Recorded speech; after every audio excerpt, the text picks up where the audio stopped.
রাধে রাধে, হরে কৃষ্ণ, জয় জগন্নাথ। আশা করি তোমরা সব ভালো আছো, সুস্থ আছো। আমিও তোমাদের ভালোবাসা, আমার গৌর গোপালের কৃপা আমিও ভালো আছি। আমার চ্যানেলে কেউ নতুন হয়ে থাকলে প্লিজ সাবস্ক্রাইব করে ছোট বোনটার পাশে থেকে আর ফেসবুক পেজ হলে ফলো করে দিও। তো তোমরা সবাই জানো কয়েকদিন ধরে আমি কোনো কিছু ভিডিও দিচ্ছি না, আর মন মেজাজটাও ভালো নেই, সেই জন্য কিছু ভালো লাগছিল না। তো ভাবলাম আজকে একটু কিছু শেয়ার করি তোমাদের সাথে। আর তোমাদের সাথে শেয়ার করলে কি হয় জানো, তোমরা হয়তো আজকে না দেখো, 2-3 ঘন্টা পরে বা 3-4 দিন পরে দেখো, মানে মনটা আমার হালকা হয়ে যায় আর কি। যখন লাইক কমেন্ট দেখি বা কেউ মানে একজন দেখেছো এই আর কি, একটু ভালো লাগে, মনটা ভালো লাগে। যেহেতু আমার ভিউজ বেশি আসে না, সত্যি কথা যেটা, দিও 300-400 মতো হয়ে যায়, আমার ভালো লাগে। যেহেতু 300-400 মানুষ আমি কি করছি না করছি সেটা তো কন্টিনিউ দেখো আর কি, মানে কেমন আছে কি না সেই আর কি। কেউ তো আছো কমেন্টে বলো, কেউ আছো মেসেঞ্জারে, আমার খুব ভালো লাগে সত্যি বলতে। তো চলো শেয়ার করবো বলতে বলছি তোমাদের, আর কেন ভিডিও দিচ্ছি না, মন মেজাজটা ভালো নেই বলতে। আপাতত তোমরা আগে একটা ভিডিও দিয়েছিলাম যে বাইরে থেকে দেখিয়েছি তোমাদের, যে আমাদের এই ঘরটা ভাঙা হবে আর কি। তো প্রায় কন্টিনিউ আজকে আমার 2017-তে বিয়ে হয়েছে, আজকে 8 বছর রানিং চলছে আর কি। তো এই 8টা বছর এই ঘরটাতে ছিলাম, আছি। তো হঠাৎ করে যদি মানে ভাঙা হয় বা ভেঙে যাবে, শুনলে বুঝতে পারছো মনটা থেকে একটা ধাক্কা লাগে, বুঝতেই পারছো। জানো একটা কথা বলি, আমরা মিডিল ক্লাস ফ্যামিলি, আমাদের কাছে আমাদের ঘর মানে আমরা যত বাইরে ঘুরতে যাই না কেন, আমাদের কাছে কিন্তু রাজপ্রাসাদের মতোই। আমাদের ভাঙা কুড়ের ঘর হলেও আমাদের কাছে সেটা রাজপ্রাসাদই। বাইরে এত দামি দামি হোটেলে থাকার পরে খাওয়া দাওয়া করে আসার পরে না তো তুমি সুন্দর মতো ঘুরেছো, খাওয়া দাওয়া করেছো, একদম রাজরানীর মতো রয়েছো, কোনো কাজ কাম তোমাদের করতে হয়নি, টাইম টু টাইম খেয়েছো ঘুরেছো, কিন্তু সেই আরামটা এখানে লাগেনি। এখানে আসার পরে যে এখানে বিন্দাস ভাবে শোয়ার পরে যে একটা কি বলবো মানে মহারাজের মতো ফিলিংস, আর এইখানে সব শান্তি আর কি। কি বলবো, নিচের ভাঙা ঘরে যে কি শান্তি, মানে যারা মানে মানে কি বলবো, সবারই তো আছে, কিন্তু আমি মানে বলি আর কি, আমার কাছে আমার ভাঙা ঘরটা আমার কাছে রাজপ্রাসাদের মতো। তো এই 8টা বছর এই ঘরটাতে কাটিয়েছে, আর এই ঘরটা হঠাৎ করে ভাঙা যাবে বুঝতে পারছো, মানে মনে কি ধাক্কাটা লাগে। তো ভাবছি আমি আর একটা ভিডিও করব, মানে মানে সম্পূর্ণ ঘর আমার ঠাকুর ঘর নিয়ে সম্পূর্ণ একটা ভিডিও করব, মানে স্মৃতি হিসাবে রেখে দেবো। তোমাদের সাথেও শেয়ার করা হয়ে গেল, আর পরে দেখবো আর কি। তো ভগবানের ইচ্ছে বর্তমানে কীরকম আছি সব কিছু তো শেয়ার করছি বা দেখাচ্ছি, তোমরা সবাই জানো। আর পরে কি ভাঙার পরে যে কী অবস্থা থাকবো সেটা আমার রাধা মাধবই জানে। আর ঠাকুরকে নিয়ে কোথায় থাকবো না থাকবো বললামই যে এখানে ঘর বানাবো, কিন্তু কি হয় জানি না কীরকম কি হবে। আর যেহেতু এত ঠান্ডা পড়ছে আর কি বলবো। আর এখন পৌষ মাঘ ফাল্গুন ফাল্গুন স্টার্ট হতে হালকা পাতলা বৃষ্টিও শুরু হয়ে যায়। আর এই পুরো কাঁচা মাঠের মধ্যে যে গোঠর বানানো হবে, কি হবে ভাবলে আমার মনটা কি করছে। আর এইখানে যে এত স্মৃতি আছে, মানে কি বলবো জানো, বিয়ে করে আসার পরে কোথায় বসেছি, কি হয়েছিল কি না, মানে মানে মানে আমার চোখে একটা স্বপ্নের মতো লাগছে আর কি। মানে মানে আমি বিয়ে করে যখন আসলাম আর কি, তখন ভাবিনি যে ঘরটা ভাঙা যাবে। আমরা মানে বাইরে যে বাথরুমের দিকে দেখতে পাচ্ছ, ওই যে পিলারগুলো দেখতে পাচ্ছ, ওই যে বাইরে আছে, এদিকে আমরা ঘর বানানোর মানে রান্নাঘর উঠাবো সেটা প্ল্যান করেছিলাম।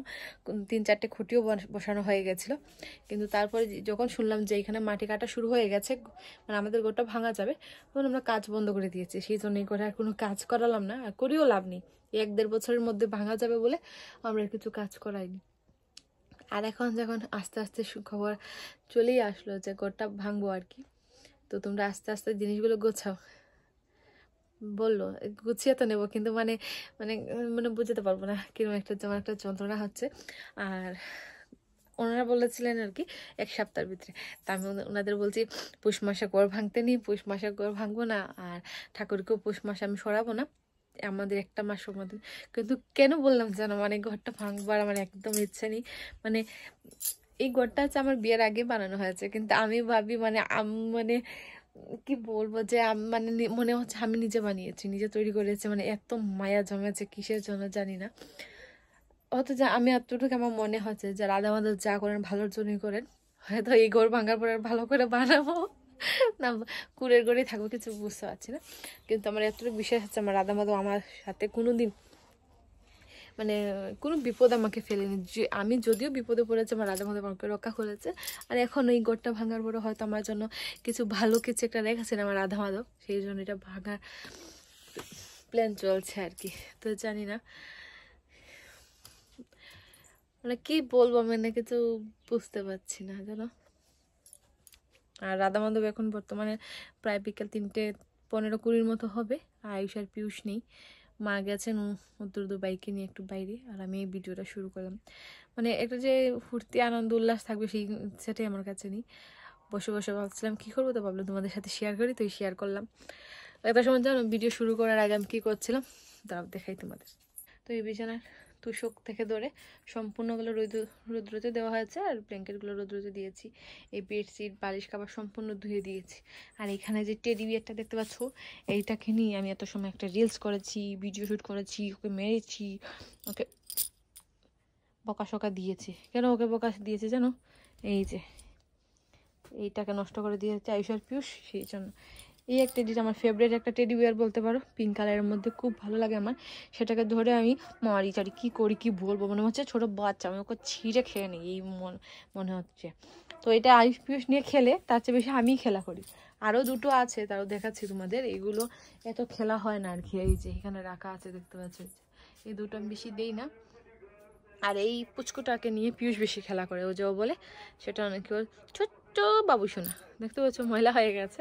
আর এটা এতদিন বাইরে ছিল না, ঢুকিয়ে রেখে দিয়েছিলাম। তো পিয়ুষের আবদার আবার বার করলাম, এই যে সোয়েটার পরে দিয়েছি। মারবো আর কি, মারবো, পিয়ুষের মতো তাকিয়ে থাকে শুধু। আর এইগুলোর তো বলে লাভ নেই। এই যে গণেশ বাবাদের চোখই চলে গেছে, এইটারও চোখ চলে গেছে। আর এই যে পুচকুটা আছে আর কি, এইটা তো পুরো পিয়ুষের মতোই লাগে। আমার পিয়ুষের নাকটা চেপটা আর কি, ওর নাকটা ধারালো। তো যাই হোক, আর এই টেডিটা নিয়ে আমি বসে আছি।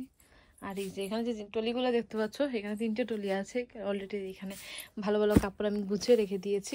এইটাতে ফুল একদম কাপড়, এটা তো ফুল। আরও যে প্রচুর গোড্রেসে নিয়ে রয়ে গেছে, কি করব কি না কিছু বুঝতে পারছি না। এই যে আমার রাধা মাধব, মানে কি বলবো জানো, এই যে ঘরটার দিকে, মানে এই ঘরটাকে যে আমি আবার ভিডিওতে যখন দেখবো, জানি না তোমাদের কাছে অন্যরকম লাগে, কিন্তু আমার কাছে আমার স্বপ্নের একটা ঘর এই যে ঘুরছে আমার সামনে। তো যাই হোক বন্ধুরা, অল্প কিছু একটা শেয়ার করলাম তোমাদের সাথে। আর এই যে আমি এখানে দাঁড়িয়ে আছি দেখতে পাচ্ছ, এই আয়নাটা রাখার কারণটা হয় যে আয়ুষ আর পিয়ুষ এখানে খেলা করে একজনের মুখ দেখে। তো আজকে এই যে আমিও তোমাদের সাথে দেখলাম আর কি। এইটা হয়েছে না গাড়ির একটা আয়না আর কি। তো এই আয়নাটা আয়ুষের বাবা এখানে লাগিয়ে রেখে দিন, বলছেন যে এখানে থাক, ঘুম থেকে একটু মুখ দেখবেন আর কি। অলরেডি এখানে যে গোড্রেস আছে তারপরে উনি এখানে একটা লাগিয়ে রেখেছেন। তো যাই হোক বন্ধুরা, ছোটো মোটো ভিডিওটা শেয়ার করলাম, ভালো লাগলো কমেন্টে জানিও।